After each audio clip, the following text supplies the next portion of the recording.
Hi there! I just completed painting the claypins and added pin backs on them.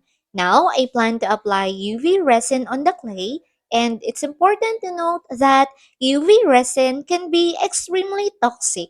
So, it's crucial that we wear a respirator mask and gloves on using it. And it's important to ensure proper ventilation by opening all windows. Then, we need to use a UV lamp to help the resin dry. It's my first time to do it, guys, so wish me luck!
before I share the final result, I just want to say how grateful I am that you've made it this far.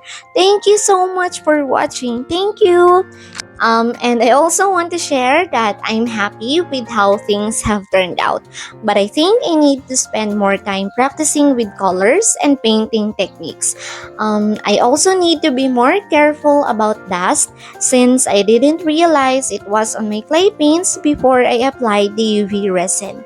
I also made few mistakes with the resin, but I'm glad I gave it a try and I'm looking forward to creating more.